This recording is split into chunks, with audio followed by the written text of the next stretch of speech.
Hey everyone, it's Brian here from Massey's Main Entertainment, and I know it's been a little bit since we've gotten back here to finish up our series of the top 100 favorite movies of all time for each and every one of us here in our panel. I want to welcome back the guys. We had a little bit of a break here. Randy, welcome back here, buddy. Thank you. Rich, welcome back. I know you Yeah. you said you had storms and you didn't know whether you were even going to be able to log on, but I'm glad it's working out. So far. You still got your whole bubble thing going on, but we're working with it a little bit. And Doc, who's evidently like building an ark in Toronto, a lot of rain going on there. So, Doc, everything okay? You're safe. All good on the hood, safe. buddy. All good. Excellent. All right, so we're on part 4 here of our top 100 album countdown. So that means we're going to be counting down from number 70 down to number 61 tonight. The order is going to be Rich has to go first because he got to go last week. I'm going to go second. Doc's going to go third, and Randy, you get the back cleaned up tonight. But before we get started, guys, what I want to tell our audience is remember, this is our favorite movies of all time, not necessarily the greatest movies of all time. I'm sure down the line we're going to get mixing and matching to where those things are true for both lists that we would keep. But right now we're just talking about our favorites. And a lot of us stress a lot of things that are personal to us, whether it has a lot of longevity, things like that. So, guys, with this break, was it easier for you to have a little bit of extra time to keep the list? Did you change any of your list in the last couple weeks? No, I didn't change. No, I didn't either. I was preparing to do it last week and something happened, so I just kept it. I was going to mix and match, but I decided to just go with my instincts. Good. Excellent. Doc, did you do anything? no. Actually, I switched one position with one movie or two movies. That's it. So That's it, huh? Yeah. Man, perfect.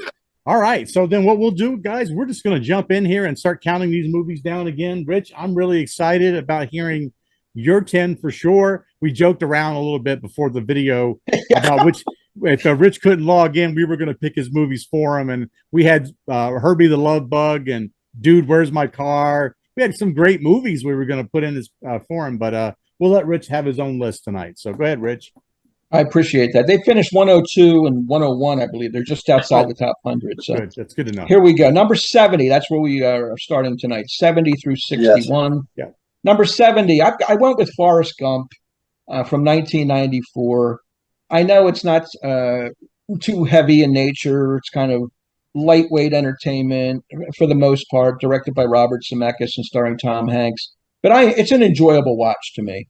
Takes us on a trek through the second half of the 20th century and inserts our lead character Forrest Gump into by technology through meetings with JFK and Elvis and John Lennon.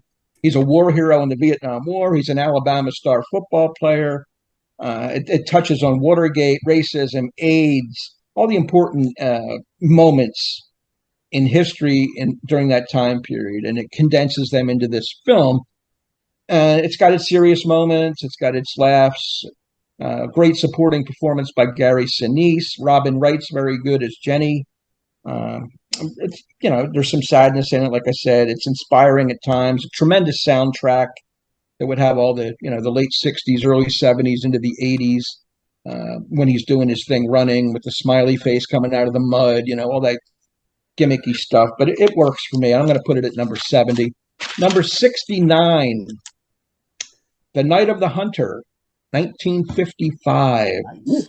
The one and only directorial appearance here by Mr. Charles Lawton, who was a big-time actor. Tried his hand at directing here and cast Robert Mitchum in the lead role as this serial killer posing as a preacher, film noir, thriller. The art direction and the cinematography in this really stand out. They're exceptional. It's almost poetic at times, the way the camera moves and the imagery. Shot in black and white. It's got a nightmarish feel to it. One of Mitchum's best performances, at least of the ones I've seen.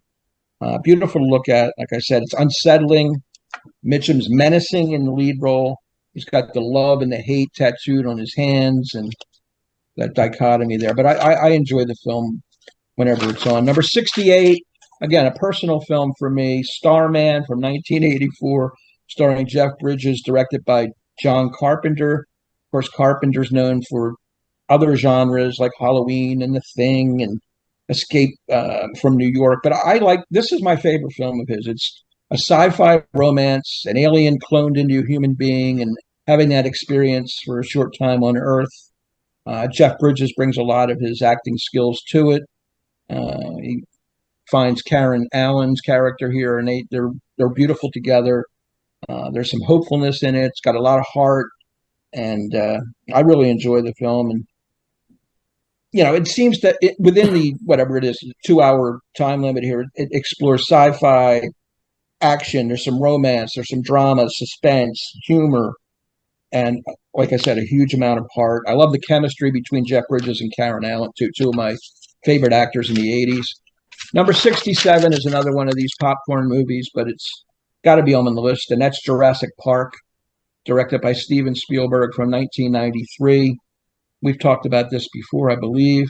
The dinosaurs are cloned, and they come to life in this theme park in Costa Rica, and some of the scenes in here are unbelievable, especially the one in the kitchen with the raptors chasing the kids. It's unforgettable.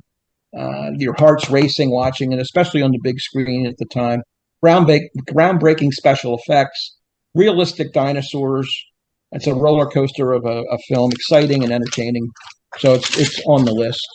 And a nice ensemble cast. I don't want to leave them out. Sam Neill, Laura Dern, Jeff Goldblum, Richard Attenborough, etc.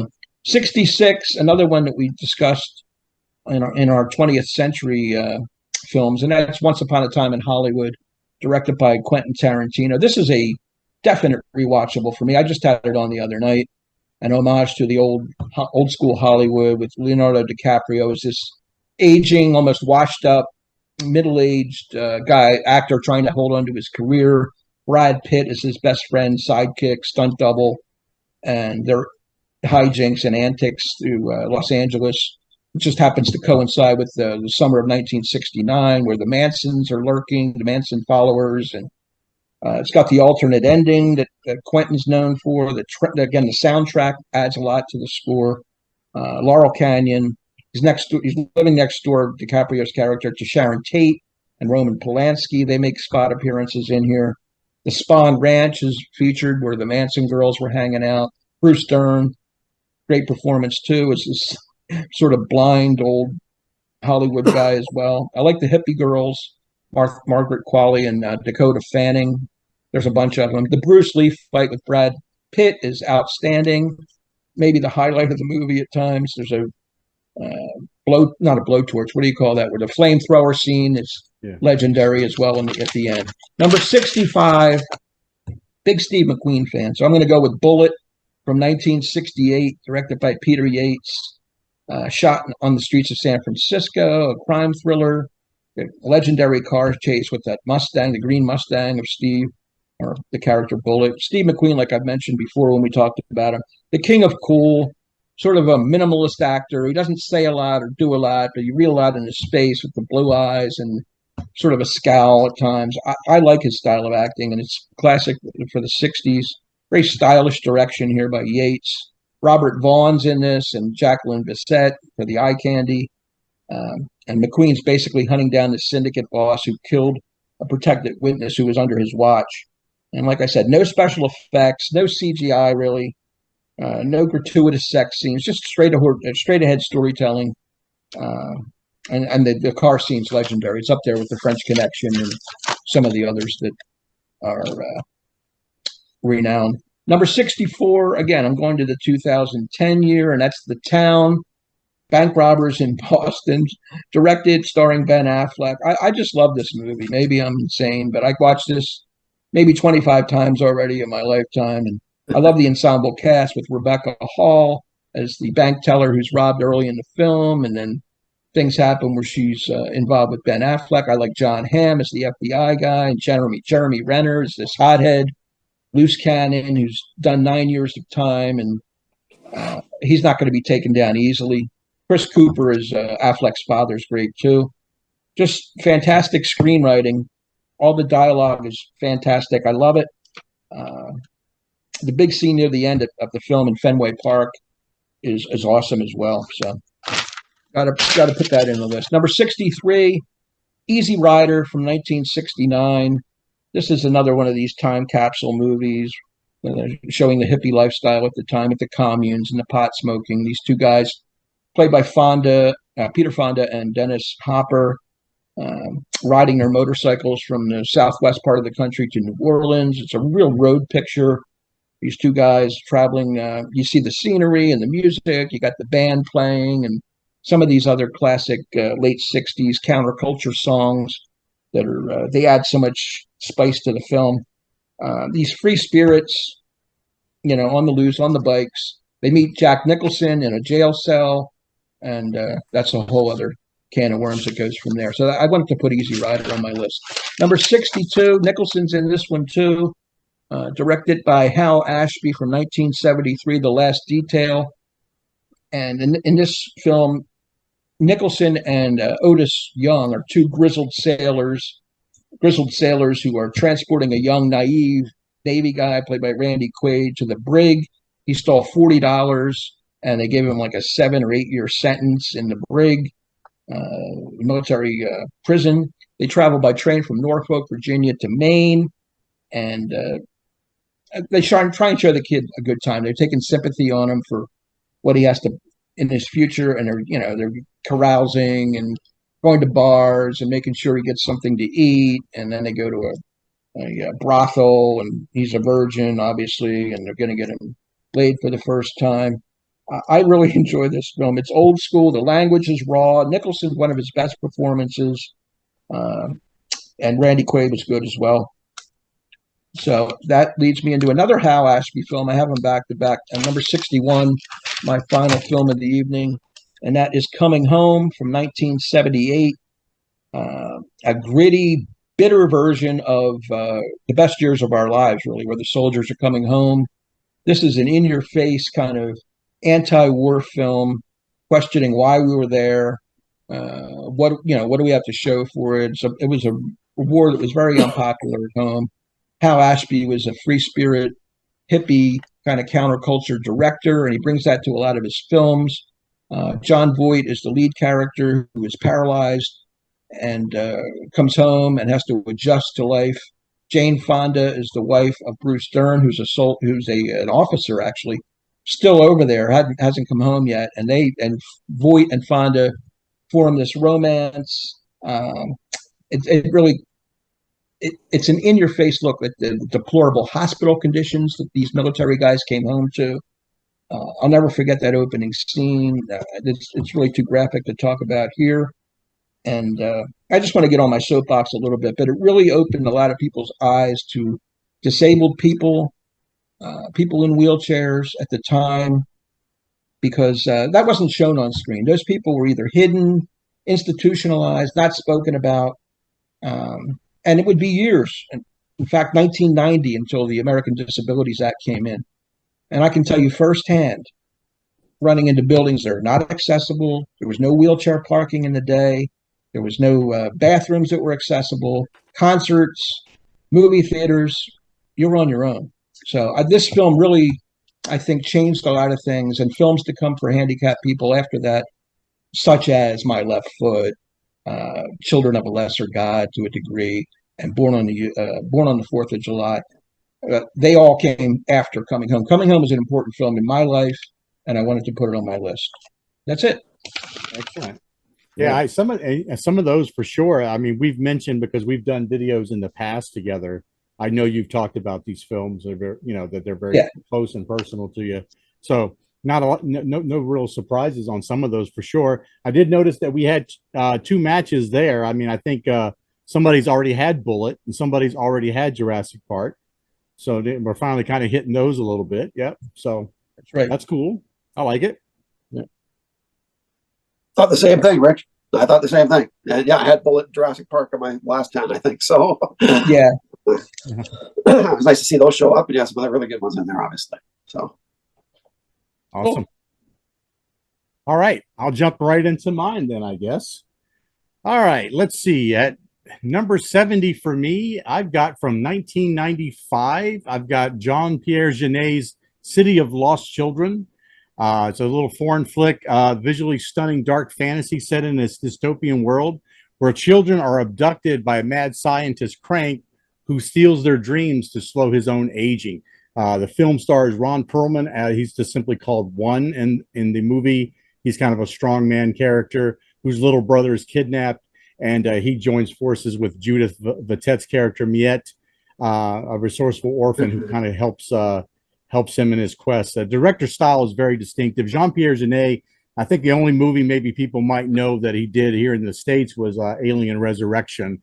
He has this really distinctive surreal style that kind of reminds me of Pan's Labyrinth a little bit. Intricate set, whimsical yet eerie atmosphere, creating like this very visual narrative, like kind of blurs that line between reality and fantasy all the time. Really just one of my favorite foreign flicks to see altogether. Number 69, I've got A Fish Called Wanda from Charles Crichton from 1988. I think when we did our top comedies, like when we first started doing stuff together, I think I chose this as the funniest movie from the 80s when we were doing the 80s stuff. Definitely a crime comedy that kind of revolves around a diamond heist. That stars John Cleese, who's a barrister who gets entangled with the seductive con artist Wanda, who's played by a very beautiful Jamie Lee Curtis in this, and her dim-witted lover Otto, who's portrayed great by Kevin Costner. I love quoting him in that movie. He's just great, you know. And his fellow heister Ken, who's played by Michael Palin. So it's like another one of those Monty Python cast guys. Film is a comedy characterized by sharp wit, physical humor, and these really absurd situations revolving around misunderstandings and double crossings. Cleese's writing and comedic timing combined with these diverse talents create a blend of, farce and clever dialogue that kind of remain a hallmark of British comedy. So, moving on to number 68, I do have maybe my most recent film from 2019. I put Sam Mendes's 1917 here.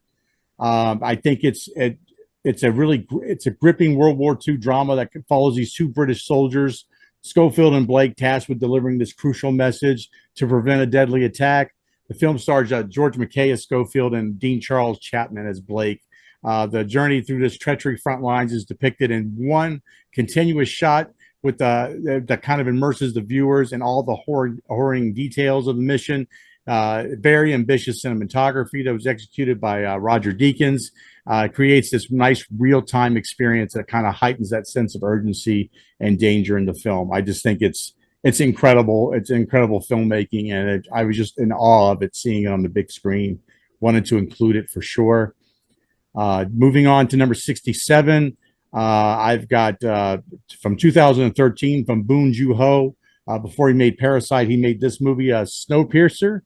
It's a dystopian sci-fi film on a perpetually moving train carrying the last remnants of humanity after a failed climate change experiment freezes over the earth. Film stars Chris Evans as Curtis, a low-class passenger who leads a rebellion to reach the front of the train and overthrow the oppressive class system that is enforced on the train by that ruthless minister who's played greatly by Tilda Swinton.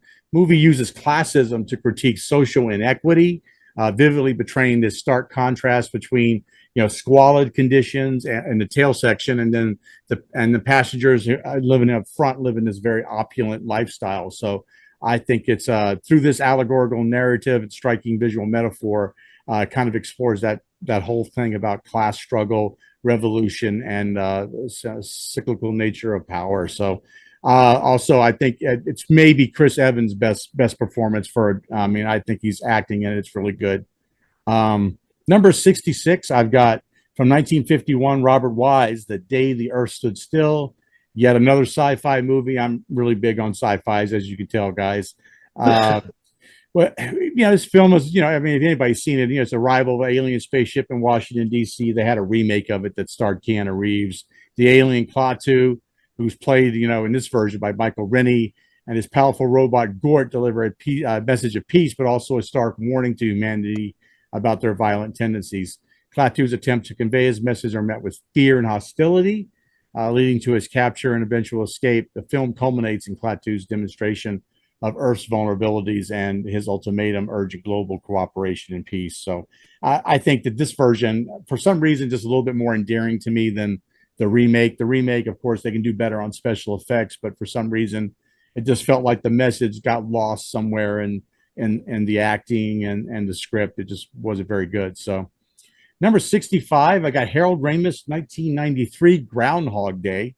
I think this is just a tremendous film. I know Doc, it's a Bill Murray film. I'm sorry. But he stars as Phil Connors, a cynical TV weatherman who finds himself inexplicably reliving the same day, Groundhog Day, over and over again in the small town of Puxatawny, Pennsylvania.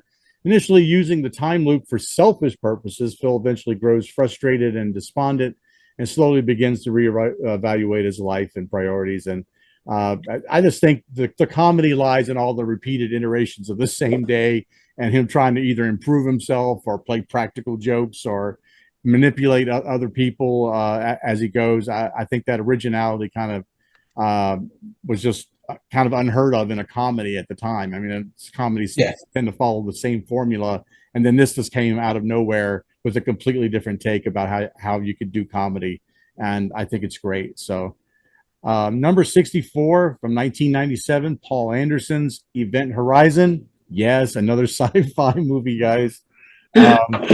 It's this one's really good. It's really a sci-fi horror. It's a film about a rescue mission to investigate the reappearance of a lost ship called the Event Horizon, which vanished on its maiden voyage. The crew is Captain Miller, played by Lawrence Fishburne, and Dr. Weir, played by Sam Neill, discovers the ship's experimental gravity drive that opened a portal to this hellish dimension. And as they explore the Event Horizon, they experience terrifying hallucinations and violent occurrences, suggesting the ship brought something back from hell with it. So the film blends that element of psychological horror and science fiction that creates this really intense atmosphere. It's also got Jolie Richardson also stars in it as well. Really just a good cast. I thought the acting in it was really good. Number 63, I've got from 1995, Bryan Singer's The Usual Suspects. Really, I mean, it all comes down to the lineup scene, which really just kind of did it for me when I knew I was going to love this movie after that lineup scene. So neo-noir crime thriller that revolves around the interrogation of Roger Verbal Kent, small town con man played by Kevin Spacey, who recounts the events leading up to a massacre on a ship. Film features remarkable ensemble cast. It's got Gabriel Byrne, Stephen Baldwin, who really doesn't make a lot of movies anymore. Benicio del Toro as Finster is just absolutely hilarious.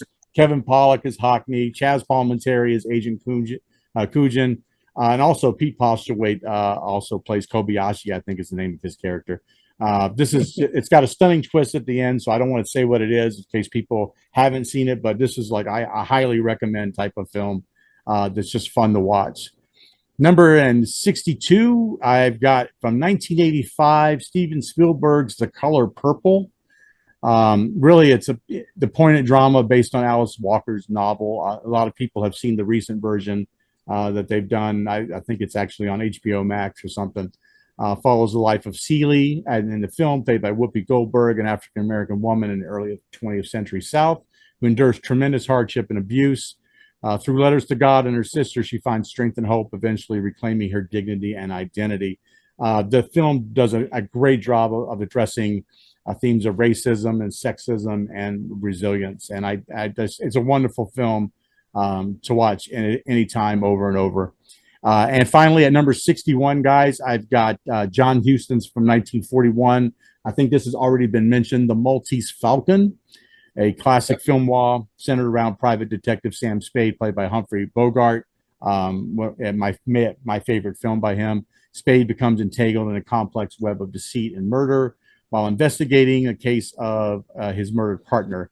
He encounters a host of enigmatic characters, including the cunning Bridget O'Shaughnessy, played by Mary Astor, and then the ruthless Casper Gutman, all in pursuit of this priceless artifact, the Maltese Falcon. So that's kind of the MacGuffin of the film.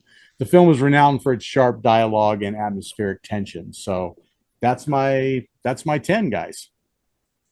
Awesome. Fantastic. A lot of sci-fi. I know. I mean, but that's kind of my. You guys know. You guys hung out with me enough. That's kind of my wheelhouse a little bit. You know. Yeah, I love That's part of that, buddy. 1917. 1917 is a one of a kind movie. It's hard to top that. And Groundhog Day, in a way, that term Groundhog Day is now used in verbiage all over the place. Anytime something repeats itself, you're having a Groundhog Day moment. You know Yeah, what I yeah. mean? Instead of deja vu, people will say you're having a Yeah. groundhog moment. And that didn't exist prior to that film. We never heard that term before, but it's cool. Yeah, excellent. All right, Doc. I think you're on deck next, buddy. I'm on deck, so jump right in with my number 70, I guess. My number 70 is from 1978. I'm going to Heaven Can Wait. Right here.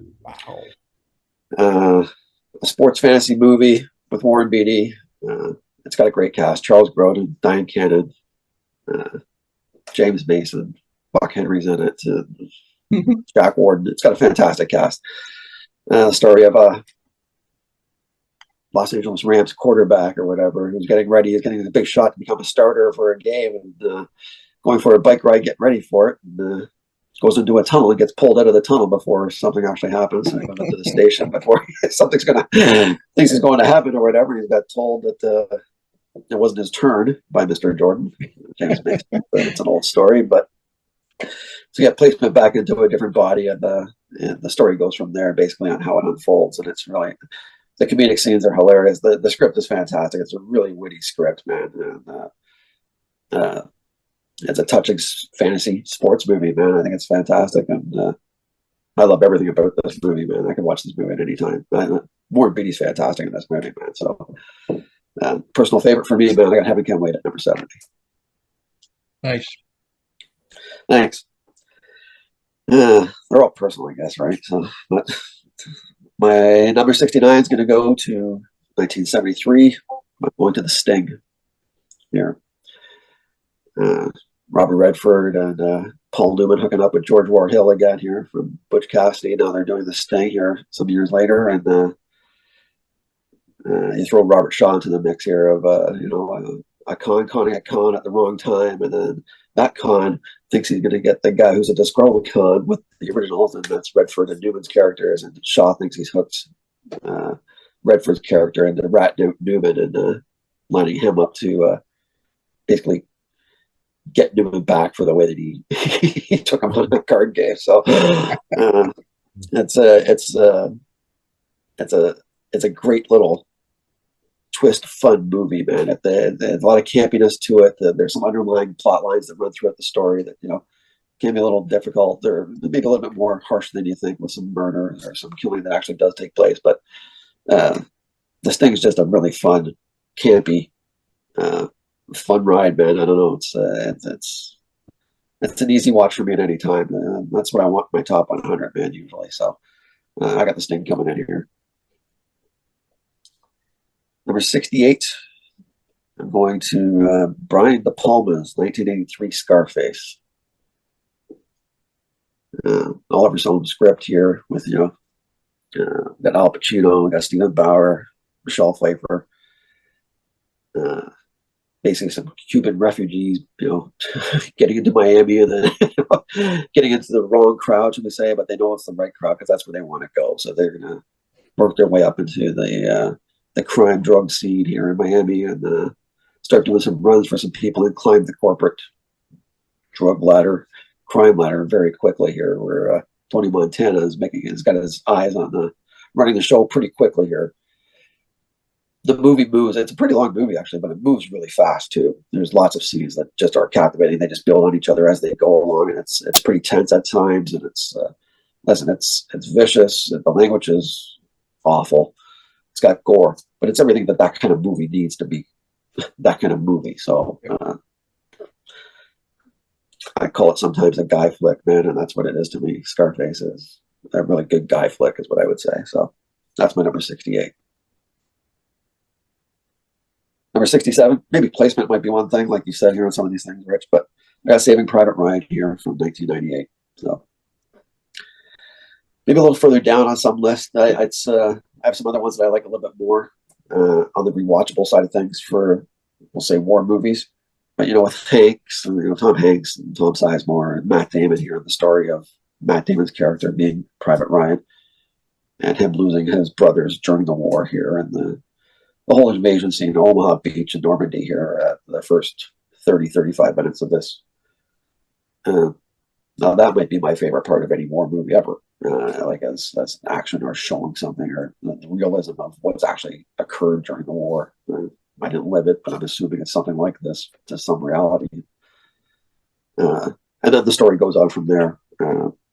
There's some captivating scenes in this movie. And like I said, that first 30-35 minutes, 40 minutes of that, if you get through that, it's vicious, it's real. And then the story builds on that from that. It's a fantastic movie, man. Saving Private Ryan can land on anybody's list at any time, but it's a placement thing for me. And like I said, there's a couple more movies that I think would just flow a little better for the whole 2 or 2+ hours. But awesome movie. Number 66. I go to 1976. I'm going Marathon Man. Ooh. That's like a big ooh there or something like that, Brian. Is that what I got there, buddy? Or I don't know. One of my mobiles started to hurt. Tooth okay? I showed my like this for the Sting before, I guess, right? Yeah, all right. So, but I didn't do that. Laurence Olivier, Dustin Hoffman, Roy Schneider here. It's there's Nazis, there's diamonds. It's a crime. It's a thriller. It's even with Roy Schneider being the brother of Dustin Hoffman in this movie, you really don't even know how he gets pulled into this story here, and he's got no real right to be pulled in some senses, but he does get pulled in. And it's I think Rich, you might have had this on one of your lists previously. I do think, but definitely, So that's where I thought we were going in. We had one, and you were right when you mentioned how Laurence Olivier's character he doesn't show up for like halfway through the movie, and then he's in there. And when he shows up, he's kind of like a scene stealer when he does show. So Laurence Olivier is fantastic in this movie. I think he might have won the Oscar, or he was nominated for it, or maybe he might have won it, I think. But he's a vicious character in this movie in the end, right? So Marathon Man is one that's tense, and it keeps you hooked. And you don't know why you're watching it for the first 10, 15, 20, but once you're in, man, you're in. That's a classic. Number 65, going to 1995 with Michael Mann's Heat. I think this is De Niro's and Pacino's first time actually hooking up on screen together, I think. So you get Val Kilmer as a supporting cast here, but really it's like a career thief and a career cop. Just, these two characters crossing paths a couple of times here until it comes down to the big climax ending here. Who's going to get who at the end? Does the cop take out the killer? Does the killer take out the cop? And there's a whole bunch of actually the way this movie works, there's a whole bunch of other scenes that happen in the background for each of the characters personally, professionally, and how they handle things and how they deal with their co-workers, be it the bad guys or the good guys. And that's I think I've mentioned it to you guys before, but I think every time I see Val Kilmer on screen in this movie, man, he's a scene stealer to me, man. I think he's awesome in this movie. Overlooked, and it doesn't get talked about a lot, but he's fantastic in this movie. Fantastic scenes, obviously the car shootout outside the streets after the bank robbery of something that's gone on here. There's a shootout scene that lasts in the streets and just 10 minutes of bliss if that's your kind of thing, man. This is an easy watch. So Heat's kind of a classic in the crime thriller kind of movies, man. It's once again Michael Mann. I got a few of his. De Palma's, I got a couple showing up more than once, that's for sure. So my number 64, I'm going to 1982. I'm going to Poltergeist. Ooh, nice. I was going to say Tobe Hooper's movie, but I almost want to say Spielberg's movie, but it's Tobe Hooper's movie on whatever. But it's really Spielberg's movie, But a real supernatural movie that takes place in a little town, a real estate agent and successful, really. Craig T. Nelson, Joe Beth Williams. It's they're the parents, 3 kids, and they think they're set up, and they see some unusual stuff happening in their life. And first starts with the youngest daughter. If you remember the old TVs, the fuzzy TVs at midnight would come on, and just the station would just go all fuzzy and stuff like that. And that's where they really took that realism at that time into a different level of what actually happens, and the voices start talking, and little girl starts talking to some supernatural stuff happening here, and the movie really goes like a full tilt from there once it takes off. Great build up to it, and some classic scenes, some great overacting by Craig T. Olsen at times. You want to talk about campy popcorn, supernatural fun movie in a lot of senses. Still rewatchable today to my eyes, man. It's still a great movie in the genre. Poltergeist is a classic. So that's my number 64. Number 63. I have a John Carpenter movie too, but I do have Escape from New York. So won't be the first time he makes my list either, I guess. But yeah, this is a sci-fi action flick here in the 80s, 81. Kurt Russell, Donald Pleasence, Adrian Barbeau, Ernest Borgnine, a whole bunch of like side characters that show up in this movie here. Donald Pleasence plays the president whose plane has been shot down over Manhattan, and his pod has landed in Manhattan, which has now become basically a prison. The island has become a prison, and that's where he's in with all the bad guys, and they're sending in Kurt Russell's Snake Plissken to go save the day. If you get about 24 hours, you can save the president. We'll pardon you for all the bad stuff you've done before in your life there, Snake, and you go live your life. So it's dystopian kind of feeling to the movie and stuff like this, but it's got some great action scenes in it. It's once again, it's another campy, fun guy flick from the 80s, man. That's what I'm going to put it at. Yeah. What's Doc watching this top 100? Yeah, Escape from New York's going to show up, man. That's what I can tell you. Love it. Love it. Thanks, buddy. Number 62, 1995. I got 7. Nice. Yeah. This is Morgan Freeman. Oh, geez, who did this one now? This David is Fincher, right? Fincher. Thanks. Yeah, Morgan Freeman, Brad Pitt, Gwyneth Paltrow, Kevin Spacey. Basically Morgan Freeman and Brad Pitt are, two ends of their careers.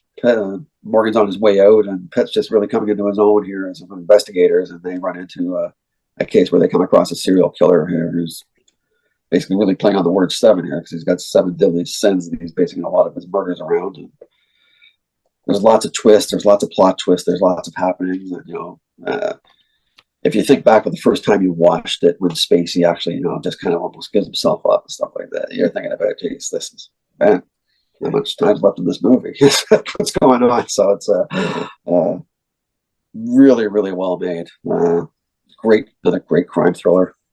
Seems to be a sweet spot. I got lots of sweet spots. We all do. So, but this is just another one of those movies that's really, really. Freeman and Pitt are fantastic in this, but Kevin Spacey is a real psycho in this one, man. So, like I said, I wouldn't want to disturb. It's disturbing. It's got a whole bunch of different things to it, but 7's a really good movie, man. So, I'll put it down at that for my number 62. It's going to show up eventually, so I had to put a space for this one anyway. So I got the Blues Brothers at number 61 for me. But Jake and Elwood going to make an appearance, man. One time in my life, this could have been in my top 10. So. And I'm sure some people out there watching this are wondering, hey, what the hell are you doing, Doc? Why is this your top 10? So it's going to be along those lines. But a couple of brothers, Jake getting out of prison. His brother picks him up in an old police car. He has to go see the nun in an orphanage there, and they find out the orphanage is going to close unless they get their hands on $5,000 cash really quickly. And Jake and Elwood basically offer their services to the nun in the orphanage, saying, we'll have that money for you, give us some time. They basically put the band back together. They were in a band previously before Jake went to jail. And then it's just a comedy of stuff that happens along the way where they're trying to make some money, get some gigs, do some different things, and they run into everybody that they run into. They basically just piss off along the way, where everybody under the sun is basically looking for them at the end of this adventure comedy. Great music. Ride. It's 106 miles to Chicago. Half a tank of gas. It's dark and we're wearing sunglasses. Hit it. Blues Brothers, my number 61, man. Easy. Nice. lot of guy movies there, Doc, for sure. You know what? That's what I am, buddy. Yeah, I mean that's first thing I'm like, yeah, there's a lot of, but they're you. There's no doubt about that. I know you're a big horror guy, and I know you like some of the, like you said it kind of these campy action movies and stuff, because they're entertaining. They're wildly entertaining. You can rewatch them over and over again. So Actually, out of those 10, Doc, I saw 5 of them on the big screen in the movie theater. So that's very good. Right on. Yeah. Nice. And those 5 are your top 10 on your personal list. I'm not saying if they're going to make it or not, but 5 of those definitely I remember distinctly seeing them on the big screen. Great Very picks. cool. Yeah. Thank you. Very, very docky. All right, Randy, you get to close it out, bud. All right, so let's see. I'm going to probably go back a little ways on my list here, but 1842. Go ahead. my number 70 from 1957 is the David Lean film Bridge Over the River Kwai. Fantastic movie. British POWs are forced to build a bridge, one the Allies later plan to destroy. Alec Guinness as British Colonel Nicholson becomes proud of their construction project, with William Holden just wanting to survive and later escaping, only to be recruited to blow up the bridge. There are constant tensions with the Japanese colonel and Guinness, and with any Lean picture, it just looks magnificent. Plus, you get the Colonel Bogey March. But this is one that you really need to see in the theater on the big screen. Yeah. My number 69 is from 1949, Adam's Rib, George Cukor, with Spencer Tracy and Katharine Hepburn, who did 9 movies together, but I think this is their best. It's a battle of the sexes, with Tracy, the prosecutor, and Hepburn, the defense attorney, in a murder trial that threatens their marriage. It's filled with great dialogue and so many funny situations. That's my 69. Nice. My number 68 from 1948, Preston Sturges, Unfaithfully Yours. This Sturges film has a lot of subtle humor and maybe a little too dark, if in some respects, for people when it came out. Rex Harrison is Sir Alfred de Carter, an egotistic symphony conductor, and he dreams up these scenarios of how he will confront his wife over suspected infidelity. And of course, all these things that he imagines in his head, nothing plays out like it was supposed to. It's just comedy gold, I think, and a lot better than the Dudley Moore remake. Yeah. All right, my number 67 from 1935. I know Rich picked Swing Time, but I'm going with Fred Astaire and Ginger Rogers musical Top Hat, directed by Mark Sandrich, which I think I like Top Hat a little bit more, and probably because of the great character actor Edward Everett Horton, who's in there for comic relief. The plot's a bit goofy, but it just has some amazing dance sequences, and the great dialogue with Everett Horton in there is really funny. Okay, my number 66, speaking of Rich, he had this on his list, from 1983, Local Hero, directed by Bill Forsyth. This is just a real charmer. An American oil company sends Peter Riegert's character to the Scottish countryside to buy up land, and his encounters with the eccentric villagers makes for movie magic. It's just a lovely film, and I had to put that at number 66. At number 65, I have from 1993, The Fugitive, directed by Andrew Davis. I love the television series with David Janssen, but in the movie it becomes a fast-paced thriller, which works because of the performances of Harrison Ford and Tommy Lee Jones, who won an Oscar. This is one of the best innocent man on the run films where everything seems to be working against him, including an utterly determined U.S. Marshal and Tommy Lee Jones. It's taut, tense, and plenty of thrills as we see Harrison Ford try to piece together what actually happened and clear himself. Yeah, wonderful film. Right, my number 64 from 1966. The Good, the Bad, and the Ugly, directed by Sergio Leone. This is my favorite of the Leone Westerns. and also maybe my favorite film score by Ennio Morricone. Clint Eastwood, Eli Wallach, and Lee Van Cleef are great antagonists, which they don't trust each other at all. Once Upon a Time in the West may have the style points, but I love the character interaction in this one, so that's why I had to pick it. My number 63 from 1944, directed by Otto Preminger, it's Laura. Mm. A great film noir with police detective Dana Andrews investigating a murder and then falling in love with the victim's portrait. It comes with these great surprises. Gene Tierney is just enchanting as Laura, and Clifton Webb is outstanding as this ruthless newspaper critic that hurls barbs constantly. And Otto Preminger has just the right touch with this film. All right, my number 62, Doc's going to like this one. From Russia with Love for 1963, Terrence Young directed.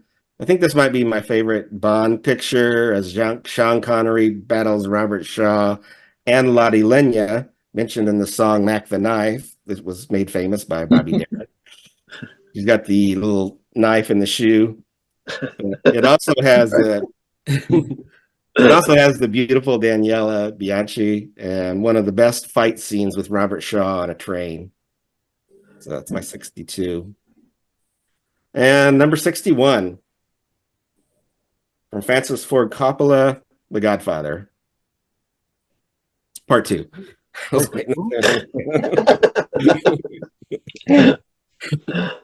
Some think The Godfather Part 2 is superior to the original, but I'm not one of those. I do love the two storylines with Robert De Niro portraying young Vito Corleone, and you see the son, Al Pacino, now as the reigning Godfather, and also Diane Keaton in one of the most heartbreaking performances.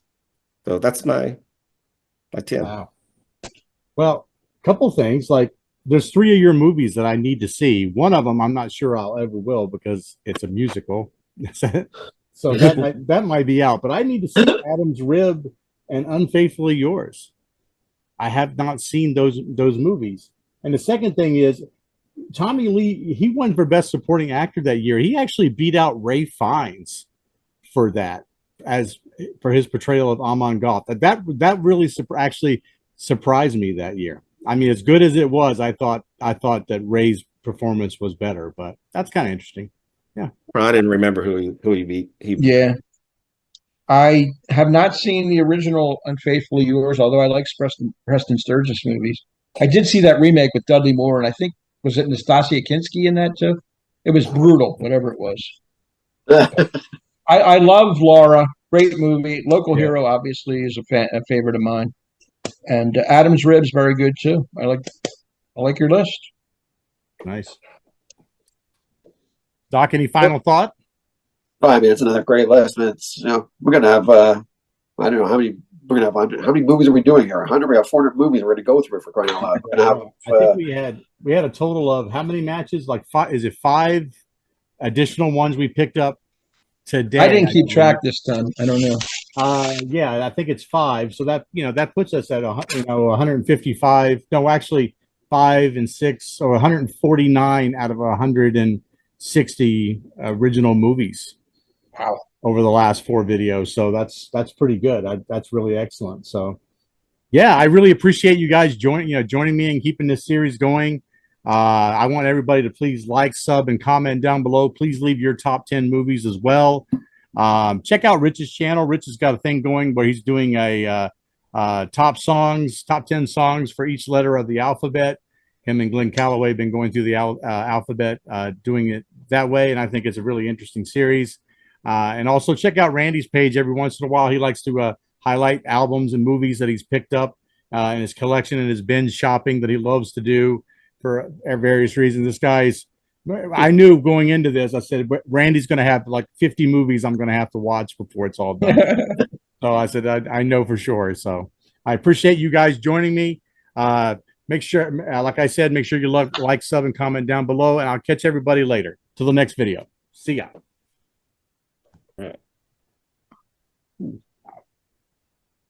What happened to, oh, there it is. Oh, no, cancel. stop. There it is. Oh, they moved everything on me.